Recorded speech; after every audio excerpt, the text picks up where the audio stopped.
1936 ശേഷം ഐത്തോച്ചാടനം തുടങ്ങുന്ന ഗാന്ധിജി, ആ ഗാന്ധിജി 37 അയ്യങ്കാളിയെ കാണാനായിട്ട് തിരുവനന്തപുരത്ത് വരുന്നുണ്ട്. അപ്പം അയ്യങ്കാളിയെ കാണുമ്പോൾ ഗാന്ധിജി പറയുന്നത് അറിയോ? നിങ്ങൾ ക്ഷേത്രങ്ങളിൽ പ്രവേശിക്കണം, അമ്പലങ്ങളിൽ നിങ്ങൾ കുളിച്ചിട്ട് കയറണം, നിങ്ങൾ ശുദ്ധിയോട് കയറണം, അമ്പലങ്ങളിൽ കയറാൻ നിങ്ങൾക്ക് ഇവിടെ ക്ഷേത്രപ്രവേശന വിളംബരം അന്ന് പ്രഖ്യാപിച്ചു. അപ്പോൾ അയ്യങ്കാളിയെ അഭിനന്ദിക്കുകയാണ്. നിങ്ങൾ നേടിയെടുത്തിരിക്കുന്നു, നിങ്ങളുടെ വലിയൊരു സാമൂഹ്യ ഒരുപായിട്ടുള്ള വലിയൊരു ഉന്നമനമാണെന്ന് പറയുമ്പോൾ അയ്യങ്കാളി പറയുന്ന ഒരു കാര്യമുണ്ട്, എനിക്ക് വേണ്ടത് എന്റെ സമുദായത്തിൽ നിന്ന് 10 BA ഉണ്ടാക്കുക എന്നുള്ളതാണ്, അല്ലാതെ എല്ലാ അമ്പലങ്ങളും കയറി നിരങ്ങുക എന്നുള്ളതല്ല എന്റെ സമുദായത്തിന്റെ ഉദ്ദേശം. അതിലും അമ്പലങ്ങൾ കയറിയും ക്ഷേത്രങ്ങൾ കയറിയും അതിനകത്ത് ക്യൂ നിന്നും പൊങ്കാലയിട്ടും ഒക്കെ ഒരു ജനതയ്ക്ക് രക്ഷപ്പെടാൻ കഴിയുമെങ്കിൽ ഇന്ത്യ ഇന്ന് ലോകത്തെ നമ്പർ 1 ആകേണ്ട സമയം കഴിഞ്ഞു. അംബേദ്കർ കൃത്യമായി പറഞ്ഞ കാര്യമാണ്. നാസിക്കിലെ ക്ഷേത്രത്തിലെ ഉപരോധിക്കുന്നുണ്ട് പട്ടികജാതിക്കാർ, അവസാനം അതിന്റെ വാതിൽ കൊട്ടിയടയ്ക്കുന്ന ഇവിടുത്തെ ബ്രാഹ്മണ നേതൃത്വം. അവസാനം അംബേദ്കർ പറയുന്ന ഒരു കാര്യമുണ്ട്, നമ്മൾ ഈ ക്ഷേത്രപ്രവേശനം അതുമായിട്ട് ബന്ധപ്പെട്ട കാര്യങ്ങളൊന്നും അധികം ശ്രദ്ധ കൊടുത്തിട്ട് കാര്യമില്ല. നമ്മളിപ്പോൾ ക്ഷേത്രത്തിൽ പ്രവേശിച്ചിട്ട് നമുക്ക് എന്നാ കിട്ടാൻ?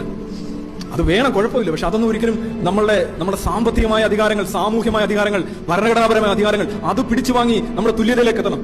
അല്ല, പ്രാർത്ഥിക്കാനുള്ള അവകാശവും ആരാധിക്കാനുള്ള അവകാശം കൊണ്ടൊന്നും നമുക്ക് രക്ഷപ്പെടാൻ പറ്റില്ല എന്ന് അംബേദ്കർ കൃത്യമായി പറഞ്ഞു. അയ്യങ്കാളിക്കും അറിയാമായിരുന്നു.